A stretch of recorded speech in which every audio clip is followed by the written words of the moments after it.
All right, it's been a while since I made a video. I'm just looking at the whole thing with Uganda right now, and it's amazing that Rick Warren now is repudiating what he's said in the past, where he's helped Uganda formulate policy against homosexual people. Now he's saying that what they're putting in place is wrong. This is the problem I have with the religious.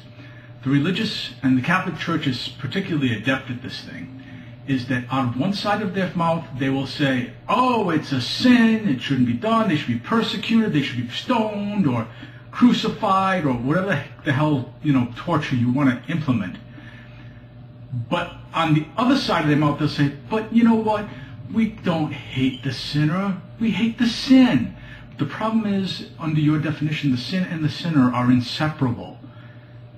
And I don't believe Warren for a second when he says that he doesn't mean anything about, locking up homosexuals or putting them to death or all this. He'd want to see that. He's just trying to garner more populations of his congregation. That's the thing about the religious, okay? They will do anything they can to drive up their membership. Why do you think fundamentalist Christianity has the best membership drives right now? Number one, they're giving the people what they want. It's the music, it's the activity. I mean, come on. If you've ever been to an Episcopal or a Catholic service, or even, I hate to say this, a Jewish service, which I've been to, they're dull, they're dry, they're boring. Who wants to go to that? But the evangelicals have figured out, let's make it entertainment. Let's draw in the younger crowd. Let's try to get them in. And I think a lot of the people that go to these fundamentalist churches don't really agree with the dogma of the church, or their position on, things like homosexual rights, on things like abortion and, all that stuff. But that's how it goes. I mean, religion has been used over time to put people down more often than not.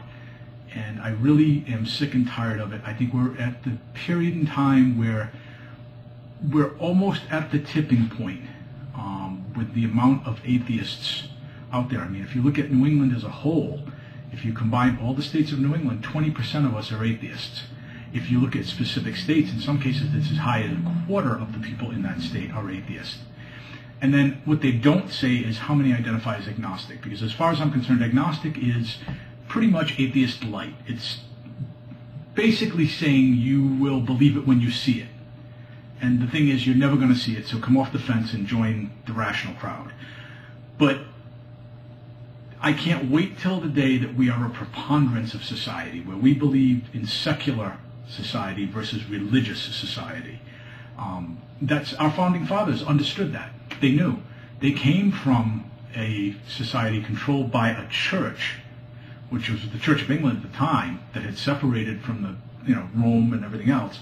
But even still, they threw their weight around. In fact, to this day, they still throw their weight around a little bit in Britain.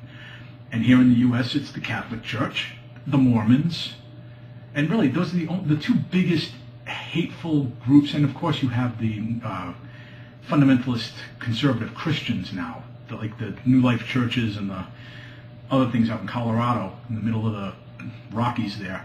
You get that little cluster of idiots, essentially. And that's the other thing too, is I've been pretty much up and down the East Coast of the U.S., out into the Midwest, Chicago, Dallas, that area. And this is what I've noticed. In the actual cities, like Boston, New York, Providence, Hartford is on the fence, but New York, Jesus, you have more entertainment that is more secular than you do churches. Whereas go down south, everywhere you look, the church is the central gathering point. We need to basically develop the United States to the point where the church isn't the only alternative to meeting people, to meeting your potential mates, etc., where there's other secular outlets for that type of activity. And then maybe this country will get off the path it's on right now.